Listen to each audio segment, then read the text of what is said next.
안녕하세요. 수없이 힘든 시간을 거치며 이제야 좀 안정적이고 행복한 시간을 누리고 있는 40대 여성입니다. 기구한 인생이라는 게 참 뭔지 저는 여러 가지 우여곡절 끝에 40대 중반에 접어들며 이제야 좀 두 다리 쭉 뻗고 잘 수 있게 되었어요. 저는 지금까지 결혼을 총 두 번 했습니다. 남들은 대부분 한 번씩 하는 결혼을 저는 두 번 한 이유가 있었어요. 물론 요즘은 이혼 한 번에 결혼 두 번쯤이야 흠도 아니라고 하지만 저한테는 첫 번째 결혼의 실패가 큰 상처가 되어 여전히 가슴 한켠에 남아 있습니다. 지금부터 그 이야기를 좀 해보려고 하는데요. 저는 동기들의 소개로 첫 번째 남편을 만나게 되었습니다. 저는 초등학교 교사, 남편은 중학교 교사로 일하고 있었고 주위 반응이 나쁘지 않아 그때부터 연락을 주고받기 시작했습니다. 그렇게 몇 번을 만나다 보니 지적이고 사람 됨됨이가 좋아 보여 그 사람에게 호감이 생기게 되었고 1년 정도 연애를 하다가 결혼까지 하게 되었습니다. 교사들끼리 결혼하는 케이스는 아주 흔하디 흔하기 때문에 저희 역시도 무난하게 결혼을 했어요. 양가 허락을 받을 때도 누구 하나 반대하지 않고 환영해 주었고 남편 쪽이나 저희 쪽에서도 합의를 잘 해서 집도 혼수도 둘이서 같이 마련해 신혼집을 예쁘게 잘 꾸릴 수 있었습니다. 그 뒤로 남은 건 떡두꺼비 같은 자식 낳아 그저 재롱 피우는 거 보며 행복하게 사는 일이라고만 생각했어요. 하지만 한 치 앞도 못 보는 게 사람 인생이라고 그때부터 저의 지옥 같은 인생이 시작된 거였어요. 초반 3년까지는 좋았습니다. 둘 다 20대 후반에 결혼을 해서 급하게 아이 가질 것은 없다고 생각하면서 1년 동안 시간을 보내다가 2년 차부터 본격적으로 임신을 위해서 노력하기 시작했어요. 근데 아이 가지는 게 남들이 하는 것처럼 쉬운 일이 아니더라고요. 결혼하고 나서 처음 6개월 정도 되었을 때는 시어머니가 저희를 불러서 이렇게 이야기를 하더군요. 얘들아, 너희 결혼하고 나서 신혼 즐기고 싶은 거야 잘 알지만 민식이가 귀한 3대 독자이니까 되도록 빨리 아이를 낳도록 해. 그래야 니네 아빠도 마음 편히 대이을 손주 보면서 노년 보내시지 않겠니? 알았어 엄마. 걱정하지 마. 우리 둘 다 아직 신체 건강한 아이들인데 계획 세워서 시도하면 바로 예쁜 아가 들어설 거니까 조금만 기다리고 있어요. 네, 어머니, 곧 예쁜 손주 안겨드릴게요. 아유, 그럼 너희 둘이 어련히 알아서 하겠냐마는 이 엄마 입장에서는 하루라도 빨리 손주를 보고 싶어서 그러는 거니까 노력하자. 알았지? 그리고 첫째는 무조건 아들이야. 일단 우리 집 대를 이을 아들부터 낳고 그 뒤로는 딸도 낳으면서 하나하나 해보자고. 시어머니의 이야기에 속으로 지금이 어느 때인데 이런 말씀을 하시나 싶었습니다. 근데 3대 독자인 집안에서 집안의 대를 이을 남자아이를 원하는 건 당연하겠다 싶어 그 자리에서는 수긍을 하고 돌아섰어요. 그 뒤로는 저도 약간의 부담을 가지게 되었고 그날 이후 조금씩 남편과 상의를 해서 아이 계획을 세우기 시작했습니다. 아이가 생길 수 있는 날짜에 꼬박꼬박 남편과 노력을 했고 건강한 것도 많이 챙겨 먹고 운동도 하면서 소중한 우리 아기가 태어나기만을 바랬습니다. 하지만 간절히 원하며 임신 시도를 여러 번 했지만 이상하게 아이가 생기지 않더군요. 저는 분명 건강했고 남편도 누가 봐도 건강한 남자였는데 아이가 생기지 않으니 미치고 팔짝 뛰겠더라고요. 그 사이 시어머니의 압박은 점점 더 심해져만 갔습니다. 한 달, 두 달 지나기 무섭게 시어머니는 저희한테 물어보셨어요. 아니, 정확히는 저에게 물어보셨죠. 시도 때도 없이 전화를 하셔서는 정말 얼토당토 않은 이야기를 늘어놓으며 임신 압박을 하시는데 진짜 진절머리가 나는 줄 알았습니다. 얘야, 이번에는 어떻게 좀 됐어? 아니, 어떻게 그게 한 번에 그렇게 안 돼? 너 요즘 내가 보내준 보약은 챙겨 먹고 있는 거지? 네, 어머니, 다 챙겨 먹고 있어요. 꼬박꼬박 먹고 있으니까 조금만 더 기다려 주세요. 아니, 그 비싼 보약까지 해다 바치면서 신경 쓰고 있는데 결과가 눈에 안 보이니까 답답해서 그러잖아. 그이랑 더 노력하기로 했으니까 걱정 마세요, 어머니. 금방 예쁜 아가 찾아올 거예요. 저는 시어머니의 압박에 조금씩 지쳐가고 짜증이 났지만 초반에는 좀 받아줬습니다. 제가 그 입장이 돼도 3대 독자 집안의 대를 이을 아기가 간절할 것 같았으니까요. 근데 시어머니의 행동은 점점 지나치기 시작했어요. 시어머니는 저희 집과 1시간 거리에 살면서도 밤낮 없이 찾아오기 시작했습니다. 게다가 남편이 집 비밀번호를 알려줬는지 제가 없을 때 들어와 있어 깜짝 놀란 적이 한두 번이 아니었죠. 그리고 불쑥 나타나 하는 일이라곤 정말 상상 이상의 행동들밖에 없었고요. 한 번은 이런 적이 있었습니다. 학교 일을 마치고 퇴근해 집에 들어갔다가 저는 그 자리에서 뒤집어지는 줄 알았어요. 왜냐면 거실에 들어서자마자 보인 광경이 정말 충격적이었거든요. 지친 몸을 이끌고 집으로 들어가자마자 본 광경은 쓰레기장이 따로 없는 저희 집 거실이었습니다. 또 언제 오신 건지 시어머니가 온 집안 곳곳에 두었던 쓰레기통을 다 헤집고 심지어 베란다에 있던 분리수거 통까지 싹 다 꺼내 뒤집어 놓았더라고요. 저는 보자마자 너무 놀라 물었습니다. 어머니, 지금 이게 다 뭐예요? 무슨 짓을 해놓으신 거예요? 너 내가 챙겨준 보약 정말 먹고 있는 거 맞아? 내가 온 집안에 있는 쓰레기통을 다 뒤져봤는데도 약봉지가 몇 개 안 나오잖아. 저기 봐라 저기. 내가 지금 다 찾아 겨우 꺼내놓은 게 7개밖에 안 돼. 이걸 대단하다고 해야 하는 건지 시어머니는 제가 임신이 되지 않자 본인이 사다 준 보약을 잘 먹고 있는지 확인하기 위해 저희 집에 있던 쓰레기통을 다 뒤졌던 겁니다. 그리고는 한쪽에 약봉지 7개를 나열해 놓았더라고요. 눈으로 보고도 믿기지 않는 집착 어린 상황을 보고 저는 더 참을 수 없어서 이야기를 했습니다. 어머니, 진짜 왜 이러세요? 약은 학교에도 가져가서 먹고 있어서 그래요. 게다가 저번 주에 이미 한 번 온 집안 쓰레기고 분리수거고 다 했는데 약봉지가 나오겠어요? 제가 잘 챙겨 먹고 있다고 했잖아요. 아니 근데 왜 애가 안 생기냐고 애가. 네가 약을 학교에서 먹고 있는지 아니면 집에서도 봉지만 뜯어서 싱크대에 버리는지 내가 어떻게 알아? 증명해. 당장 증명하라고. 제가 약 먹는 걸 증명하라는 시어머니의 고집스런 말에 어이가 없어서 순간 할 말을 잃었습니다. 그래서 물었어요. 제가 아무 말을 못하자 시어머니는 한술 더 떠서 이야기를 하기 시작하더라고요. 오늘부터 당장 내가 보낸 보약 먹는 거 사진 찍어 보내라. 아니, 그것도 못 믿겠으니까 동영상 찍어서 보내. 뭐라고요? 어머니, 진짜 왜 이러세요? 아직 저희 임신 시도한 지 1년도 안 됐어요. 이 정도 시간은 누구나 다 가진다고요. 왜 그런 억지를 피우세요? 그리고 저희 집에 이렇게 자꾸 불쑥 찾아오시는 것도 저 불편해요. 어머니 때문에 오히려 오려던 아기도 다 도망가게 생겼다고요. 뭐야? 너 지금 말 다 했어?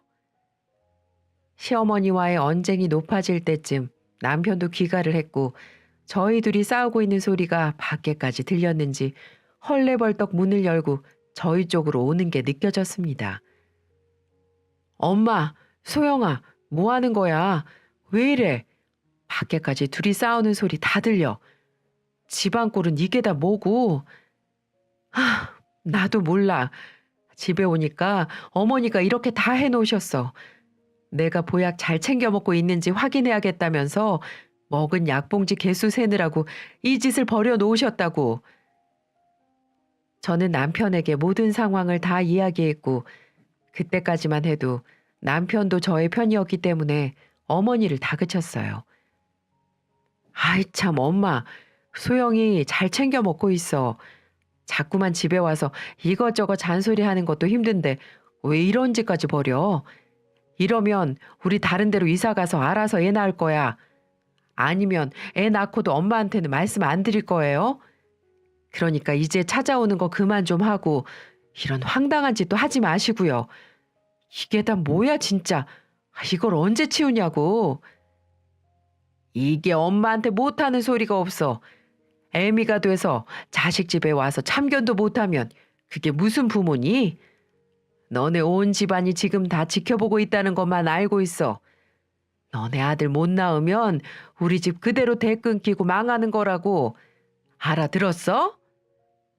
시어머니는 남편까지 본인한테 뭐라고 하니 더 화가 났는지 더 부담스러운 말만 남기고는 집에서 나가버렸어요. 결혼 후 1년 정도밖에 안 된 저희에게는 너무나도 가혹한 시간이었습니다.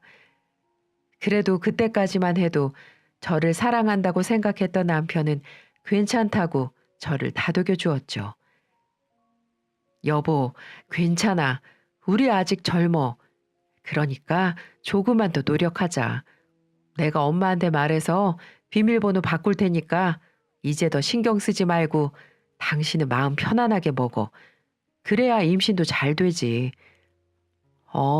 고마워 여보.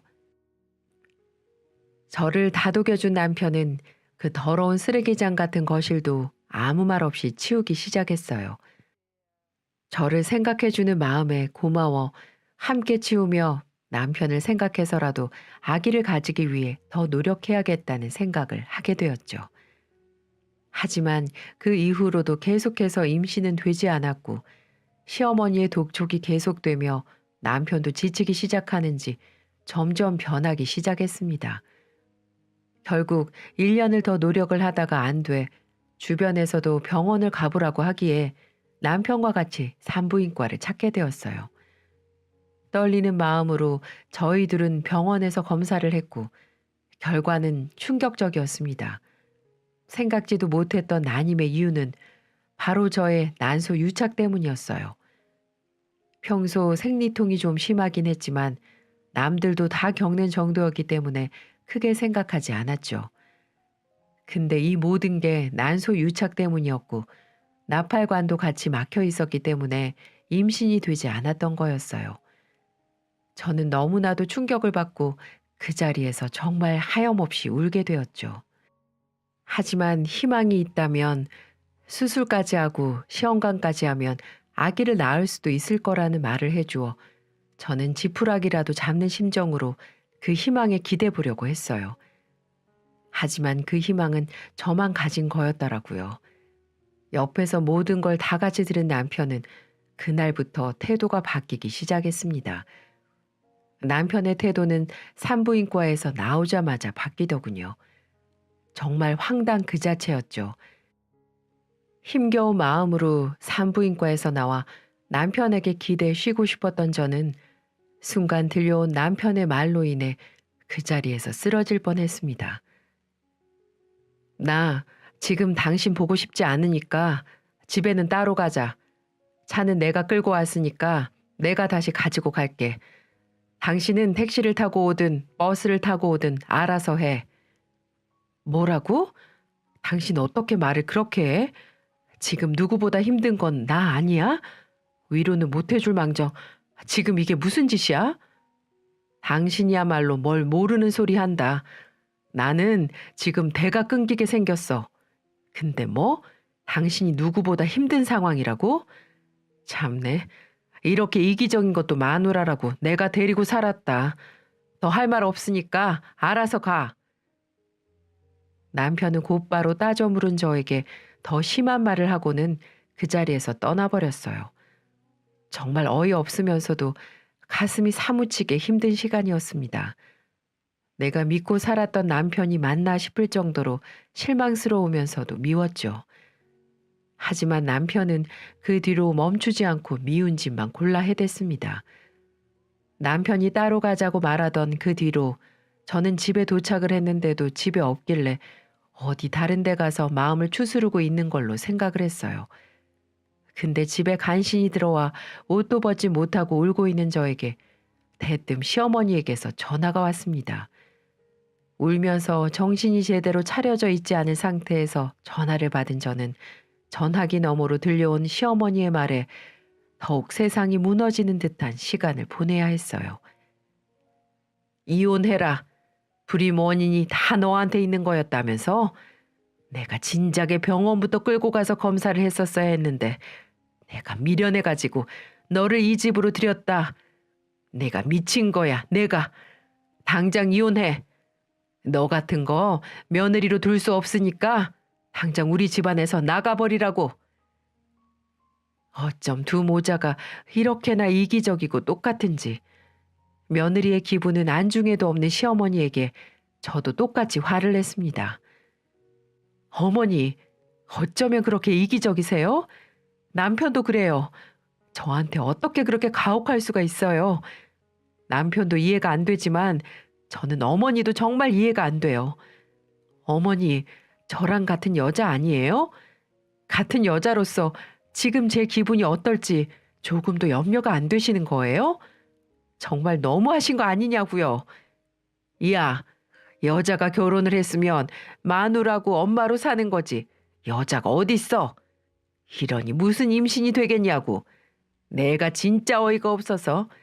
아무튼 나 이제 너 같은 거 며느리로 못 둔다. 그렇게 알아. 시어머니는 저의 울부짖는 말에도 아랑곳 않고 전화를 끊어버리셨어요. 저도 더 이상은 이 집의 며느리로 살고 싶지 않아서 이혼을 결심했습니다. 그래서 그날 저녁 퇴근하고 돌아온 남편에게 이혼을 통보하게 되었죠. 당신 그걸 고세 어머니한테 가서 다 말해? 진짜 네가 인간이니? 그래, 나도 이제 못 해먹겠다. 3대 독자 집안에 시집 와서 온갖 수모를 이렇게 겪게 될 줄은 정말 꿈에도 몰랐어. 나도 앞으로는 더 이렇게 살 이유 없을 것 같으니까 이혼하자. 니네 엄마 말대로 이혼해. 남편은 제 감정에 못 이겨 시어머니에게 다 말해놓고는 이혼 이야기까지 나올 줄은 생각 못했는지 시어머니에 이어 저까지 이혼 이야기를 꺼내니 그제서야 수습을 하기 시작하더군요.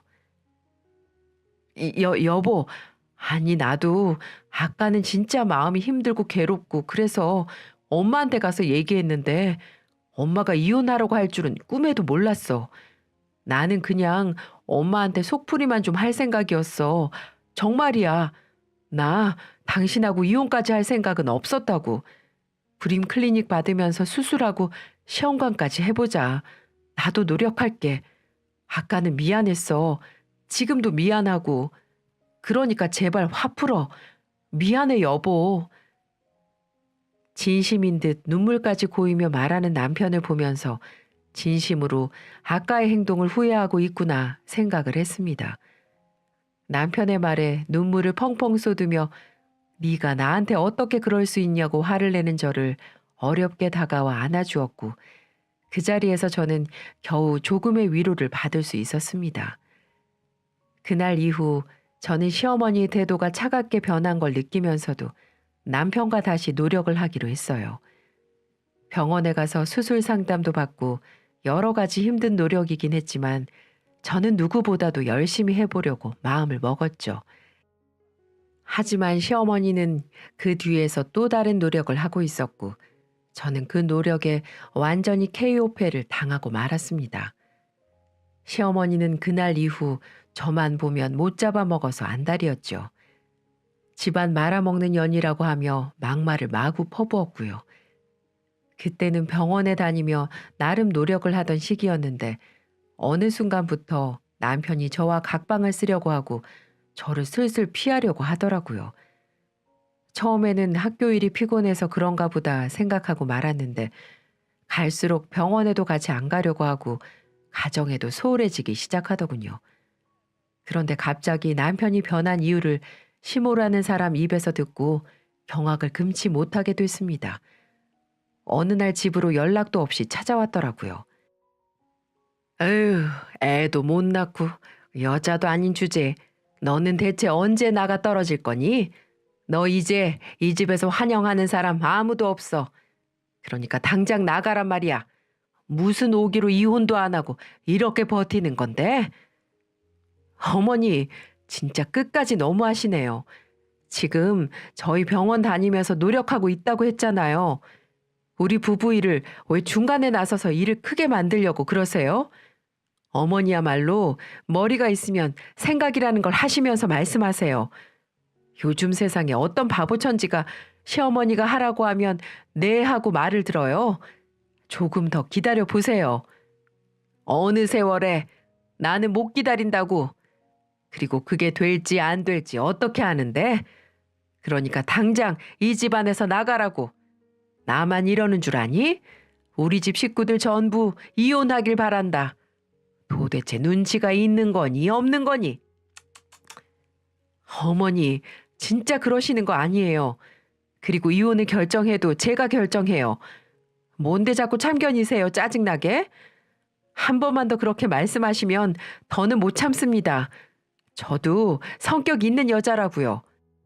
어머니 꼬락서니를 보세요. 다른 사람은 안중에도 없이 본인만 아는 그런 사람 밑으로 어떤 사람이 며느리 하겠다고 나서겠어요? 그러니 이래라 저래라 명령하지 마시라고요. 내가 당신 며느리 안 합니다. 별꼴이야 진짜. 그래, 너 말 한번 잘했다. 제발 내 며느리 하지 마. 그리고 뭐? 꼬락서니?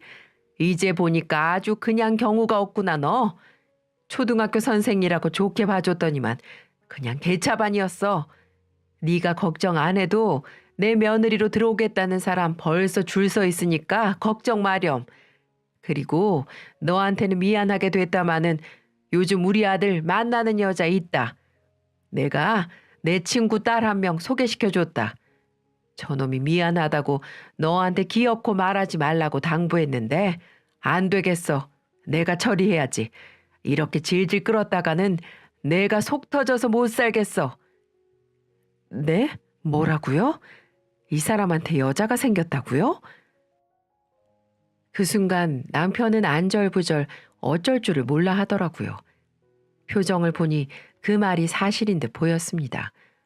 이런 개 같은 경우가 어디 있나요? 남편 놈하고 이혼도 안 하고 뻔히 법적으로 남아있는데 자기 친구 딸을 소개해 줬다니요. 남편은 갑자기 상황이 이렇게 되자 자포자기한 듯 제 얼굴을 똑바로 쳐다보지도 못하더군요. 그 모습을 보고 시모가 자세히 연설을 해주시더군요. 그래, 우리 친구 중에 이혼한 딸이 하나 있는데 이미 산부인과 가서 임신 기능 검사도 다 마쳤어. 걔는 아주 자국 나이까지 젊어서 애가 숨풍숨풍 잘 나올 거란다. 그러니까 제발 너는 좀 그냥 이혼해. 내 위자료는 넉넉히 챙겨주마. 시어머니는 본인 고집대로 모든 것을 저에게 다 말했습니다. 저는 너무 놀라 남편에게 물었어요. 당신, 지금 어머니 말이 다 사실이야? 정말 너 여자 생겼니? 그런 거야? 아, 진짜 엄마도 내가 알아서 잘 말한다니까.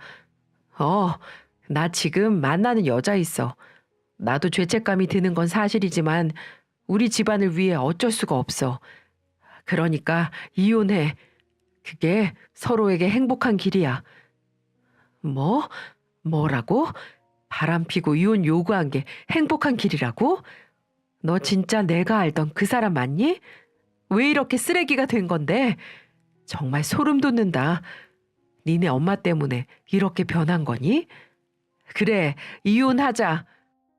하지만 지금 너랑 옆에 아줌마 너 지금 나한테 했던 행동들 그 말 분명 후회하게 될 거야. 여자가 한번 한을 품으면 어떻게 되는 줄 알지? 두고 봐 이것들아. 이 쓰레기 같은 자식들아. 저는 이렇게 말을 하고 남편의 뺨을 날려버렸습니다. 저의 갑작스런 행동에 두 사람 모두 얼빠진 표정을 짓더군요. 이혼을 하더라도 한 방 먹이고 끝내고 싶어서 제가 돌발 행동을 했던 겁니다. 그리고 저는 바로 그 집에서 더 있을 수 없어 뛰쳐나왔습니다. 그리고 다음 날부터 흥신소를 알아보고는 남편의 바람 현장을 하나하나 수집하기 시작했습니다. 그 사이 이혼 서류를 제출해 이혼 조정 기간을 가지며 시간을 끌었고 흥신소에서 받은 사진들을 통해서 저는 그들의 바람 현장을 제대로 잡을 수가 있었죠. 그들은 제가 증거를 보여줬는데도 모든 원인을 제게 돌리더군요. 불임을 속이고 결혼을 했다면서 저를 사기꾼으로 몰아갔습니다. 하지만 우리나라의 법은 그렇게 호락호락하지 않았어요. 재판 결과 모든 이혼의 책임은 남편에게 있다면서 재산 분할과 정신적인 위자료를 지급하라는 판결을 받을 수 있었습니다. 그 결과 그들에게 재산 분할과 위자료를 제대로 다 받아낼 수 있었어요. 처음에는 재판장에서 바람이 아니라고 불임을 원인 삼으며 저에게 다 이혼 사유를 뒤집어 씌우려고 했던 그들에게 보란 듯이 사진을 제출하니 승리의 신은 저의 손을 들어주었습니다. 그리고 저는 거기서 끝내지 않았어요. 남편이 다니는 학교에 소문을 내기 시작했죠. 전단지를 만들어 학생들이 등교하는 시간에 맞춰 김땡땡 선생님 본처를 두고 바람 펴서 이혼했습니다.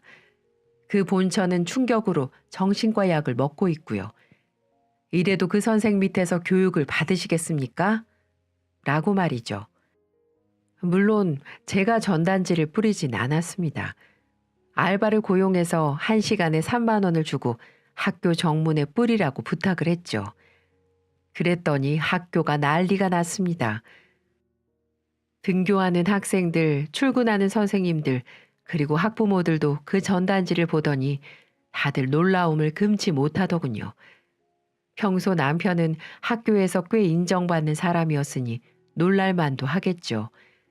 그리고 저는 교장실로 가 증거를 보여주며 남편의 파면을 요구했고 해당 교육청에도 민원을 넣어 다시 한번 파면을 요구했습니다. 그 결과 남편 놈은 결국 파면이라는 중징계를 받을 수 있었고요. 파면이라는 말은 3년간 교사직이나 기타 공무원 진출이 불가능하고 연금도 삭감되기 때문에 남편에게는 그야말로 벼랑 끝에 내몰린 거나 마찬가지였죠. 남편이 다니는 학교는 국립이 아닌 사립학교였기 때문에 학교 이미지를 실추한 남편에게 중징계를 내린 듯 보였습니다. 그렇게 저는 남편에게 시원하게 사이다 복수를 하고 제 인생을 살게 되었죠. 이혼 후에는 남자든 결혼이든 전부 다 끔찍해서 오로지 교사 일에만 매진을 하고 있었습니다. 학교에서 어려운 업무들은 제가 다 도맡아 하며 승진해서 노년만 편하게 살자 하는 생각으로 승진 점수를 채우기 위해서 정말 열심히 지내고 있었죠. 하지만 제게 또 한 번의 시련이 찾아오게 되었습니다. 저를 언제나 응원해주고 사랑해주었던 저희 아빠가 돌아가시게 되었어요. 아빠가 이 세상에 없다고 생각을 하니 믿겨지지가 않았습니다.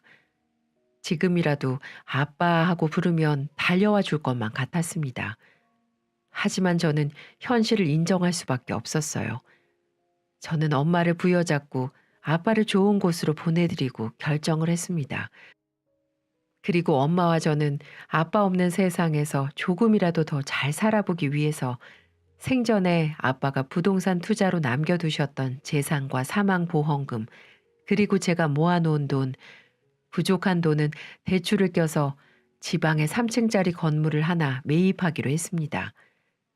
지방은 서울이나 수도권하고는 달리 건물 가격이 엄청나게 비싼 건 아니기 때문에 가능했죠.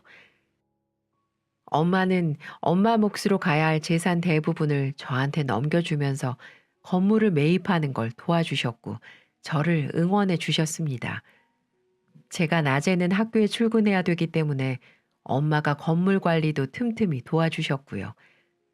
나름 번화가 쪽에 있는 건물에 평수도 커서 병원과 약국, 커피숍이 들어서면서 건물 가치가 올라가고 수입이 좋은 편이었어요. 그걸로 저와 엄마는 돈 모으는 재미로 시간 가는 줄 모르고 한동안 살았네요. 그렇게 몇 년을 평화롭게 지내고 있던 중에 저는 다시는 보고 싶지 않은 얼굴을 또 한 번 마주쳐야 했습니다. 저는 건물 관리를 용역업체에 맡겨두었는데 청소 역시 용역업체에서 해주고 있는 걸 체크하며 세입자들이 편안하게 건물을 쓸 수 있게끔 해주고 있었어요. 그리고 한 번씩 저도 건물에 방문을 했었기 때문에 그날도 제 건물에 들렀다가 머리에 청소 두건을 쓰고 있는 한 사람을 보고는 깜짝 놀라고 말았습니다. 화장실에서 변기를 닦으며 열심히 청소하고 있는 사람은 바로 전 시어머니였어요. 시어머니도 저를 보더니 기겁을 하더군요. 니년이 여기 웬일이야? 여기 내과 왔니? 요즘 살만한가 보다. 얼굴이 아주 광이 나네, 광이 나. 아, 재수없어. 당신이 병원에 오든 일보러 오든 뭔 상관인데요? 그리고 저기 변기 더러운 거 안 보이세요? 거울에도 물때가 그대로 있잖아요. 청소 똑바로 안 하실래요? 네가 뭔 상관이야? 왜 내가 지금 이 모양 이 꼴이라 웃음니? 그냥 집에 있기 따분해서 운동 삼아 일하고 있다. 그러니 네 갈 길 가. 다시는 마주치지 말자 이년아. 전 시모는 딱 봐도 거지꼴 모습을 하고는 자존심은 있는지 운동 삼아 청소를 하고 있다고 하더군요. 어이가 없어서 말을 했습니다. 운동 삼아 좋아하시네. 왜 당신 아들 학교에서 잘리니까 돈이 궁해졌수? 그리고 나 이 건물 건물주야. 그따위로 일할 거야? 당신 용역업체 안 되겠네. 못 써먹겠어. 인간 같지도 않은 사람 채용해서는 왜 기분을 상하게 하는 거야? 내일부터 저희 건물에 오실 필요 없어요. 그리고 지금 당장 여기서 나가세요. 뭐라고? 네 건물이라고? 제 말에 당황을 했는지 아무 말도 못하고 있던 시모는 몇 번이고 정말 건물주가 맞느냐고 물어보더니 땅을 치며 후회하는 표정을 짓더군요. 전 그 모습을 뒤로 하고 바로 용역업체에 전화해서 전 시모를 내 건물에 출근시키지 말라고 당부했습니다. 청소를 거지같이 해서 사람들한테 불평불만이 많이 들린다면서 말이죠. 그랬더니 그 청소업체 대표는 당장 자르겠다고 말하면서 제게 연신 죄송하다며 말을 했습니다. 결국 시모는 바로 다음 날 문자로 잘린 사실을 통보받았다고 했습니다. 얼마나 속이 시원하던지. 제가 살고 있던 동네는 도시가 그렇게 크지 않기 때문에 알만한 사람들은 다 알 정도인데 이 청소업계에서도 한번 이미지가 나빠지면 블랙리스트에 올라 그 어디에서도 일자리를 구하지 못한다고 했습니다. 기술도 없고 돈도 없고 능력도 없는 전 시모에게는 청소 일이 그나마 할 수 있는 마지막 직업이었을 텐데 그것마저 잘려버리니 아마 앞으로 고통 속에 살게 될 것은 분명해 보였어요. 그 모습을 보고 정말 10년 묵은 채증이 내려간 것 같아 얼마나 시원했는지 몰라요. 그런데 이 전 시모라는 사람도 호락호락한 사람이 아니었습니다. 제가 일을 못하게 만들어버리자 도끼를 품고 제게 와서는 다짜고짜 제 뺨을 때리기 시작하더군요. 저도 지지 않고 같이 뺨을 때렸고요. 그런데 이 여자가 얼마나 힘이 센지 제가 바닥에 꼬꾸라지고 말았습니다. 그렇게 전 오늘도 이렇게 당하는 건가 생각을 하고 있었는데 바로 그 순간 저의 구세주가 나타났습니다. 그 사람은 바로 현재 저의 시어머니였고 저의 현 시어머니는 제 발목을 잡고 늘어지고 있는 전 시어머니에게 놀라운 행동을 하셨어요. 바로 옆에 있는 물걸레 하나를 집어 이 여자 면상으로 패대기를 쳐버렸거든요. 그리고는 속 시원한 복수를 해주기 시작하셨습니다. 야, 네가 그 말로만 듣던 못돼 처먹은 년이구나. 당장 내 며느리한테서 못 떨어져? 어느 안전이라고 지금 그따위 짓을 벌이고 있어. 당장 떨어져. 뭐야? 며느리라니? 당신 누구야? 누구긴 누구야? 이 며느리 시엄마지. 당장 꺼져. 너 내가 다 들었어? 진짜 인간 같지도 않은 게 왜 여기 와서 또 행패를 부리길. 보니까 현 시어머니도 힘이 보통이 아니더군요. 물걸레 자루를 들고 있으니까 전 시모는 바로 꼬리를 내렸고요. 그리고는 도저히 안 되겠는지 씩씩거리며 도망을 쳤습니다. 정말 현 시어머니 아니었으면 어떻게 될지 모르는 상태였는데 때마침 와준 어머니가 얼마나 고마웠는지 모릅니다. 그리고 어머니는 놀란 저를 안아주며 다독여 주셨습니다. 참 이게 무슨 질기낙연이니. 됐다. 이제 갔으니까 됐어. 가자 아가. 오늘 저녁은 다음에 먹자. 이 시어머니가 다음에 사줄게. 일단 집에 가서 쉬자. 현 시어머니의 말에 저는 집으로 돌아갔습니다. 그리고 그 뒤에 들어온 남편에게까지 위로를 받으며 그 하루를 잘 마무리할 수 있었네요. 이게 다 무슨 이야기인가 싶으시죠? 저는 오로지 저와 엄마만 생각해서 건물을 사고 나서도 한참을 남자를 멀리하며 지냈어요. 그러다 저희 건물 3층에 개인 병원 내과가 있는데 한 번씩 아플 때마다 거기를 방문하게 되었고, 제가 건물주인 걸 안 원장님은 본인이 특별히 모시겠다며 저의 진료를 봐주다가 자연스럽게 가까워지게 되었어요. 그러다 결혼을 해서 새 인생을 살게 되었습니다. 바로 저의 두 번째 남편이었죠. 전 남편과는 달리 착하고 저를 많이 배려해주는 그런 사람이었어요. 그 사람도 이혼의 아픔이 한 번 있는 사람이었고, 저 역시도 이혼의 아픔이 있었기에 쉽사리 가까워지지는 못해 처음에는 친구로만 지냈습니다.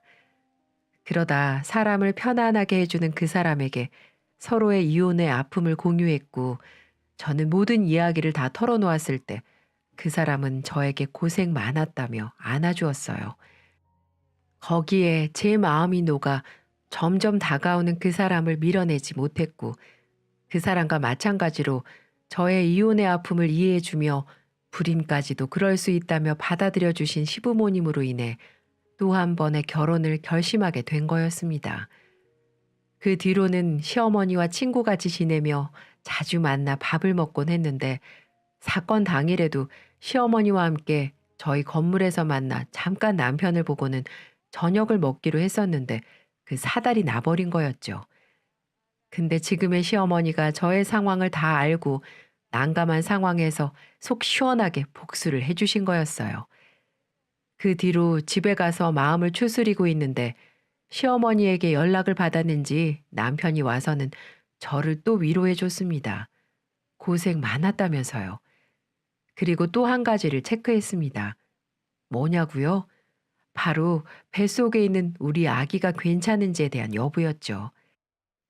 결혼 전 그 인간과 임신을 위해 노력하고 있던 때 불임의 원인이 되었던 난소 유착과 나팔관 이상에 대한 수술들을 했던 저는 다시 결혼을 하고 나서는 노산이라는 점과 임신이 어려운 몸을 감안해서 시험관으로 몇 번의 시도 끝에 아기를 가지게 되었습니다. 기적적으로 저희에게는 쌍둥이 천사들이 찾아왔고 안정기에 접어들긴 했지만 워낙에 정신적으로 힘든 일을 겪은 날이었기에 남편은 걱정스런 마음으로 아기에 대해서 물어보더라고요. 여보, 아기는 괜찮지? 괜찮아. 나 조금 놀라긴 했는데 그래도 몸은 괜찮은 것 같아. 우리 아기들도 그렇고. 다행이다. 고생 많았어. 어머니한테 전화 듣고 바로 용역업체에 연락해 뒀으니까 다시는 못 올 거야. 고마워 여보. 고맙긴 나랑 같이 살아주는 당신한테 내가 더 고맙지. 말도 예쁘게 해주는 남편으로 인해 저는 비로소 인생의 행복을 찾아가고 있습니다. 그리고 뱃속의 아기들이 잘 자라는 걸 보면서 이제야 내 인생도 피는구나 싶더라고요. 그리고 나중에 왜 시모가 그런 청소일을 하고 있는지 알게 됐어요. 저를 버리고 시모 친구 딸을 선택한 전 시모는 그 친구 딸년에게 사기를 당한 거였습니다.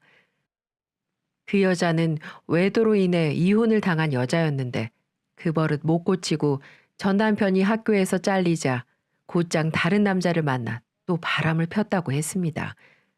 그리고 전 시모에게 임신했다고 거짓말을 쳐 그 대가로 많은 돈을 요구했다고 하더군요. 정말 임신이 된 걸로 알았던 전시모는 있는 돈 없는 돈 짜고 짜서 그 여자 꾀임에 넘어가 줬다고 했는데 글쎄 그 여자는 돈을 받자마자 도망을 가버렸다고 했습니다. 손자 하나 보려다가 그 여자한테 뒤통수 세게 맞게 돼버린 거였죠. 결국 그 충격에 전 남편 놈은 폐인이 됐다고 했고 전시모는 그 여자한테 해준 대출금 갚느라 청소일을 시작했던 거였습니다. 그 소리 듣고 얼마나 웃기던지. 역시 옛말이 틀리지 않았어요. 죄를 지으면 언젠가는 그대로 돌아온다는 말이 정말 실감이 나더군요. 그걸 마지막으로 저는 전시모와의 질긴 인연을 끝낼 수가 있었네요. 참 사람 인생이라는 건 정말 어떻게 될지 모르는 것 같습니다. 우리는 나이가 들면서 변하는 게 아니다. 보다 자기다워지는 것이다. 이런 말이 있습니다. 저는 나이가 들면서 점점 더 좋은 제가 되기를 바라고 있어요. 그래서 저의 아픔을 보듬어 준 남편에게도 우리 아가에게도 또 저희 양가 부모님에게도 좋은 아내, 좋은 엄마, 좋은 자식이 되고 싶습니다. 여러분에게도 주변에 아픔을 치유해주고 감싸줄 수 있는 좋은 인연이 나타나기를 바랄게요. 저의 사연 들어주셔서 감사합니다.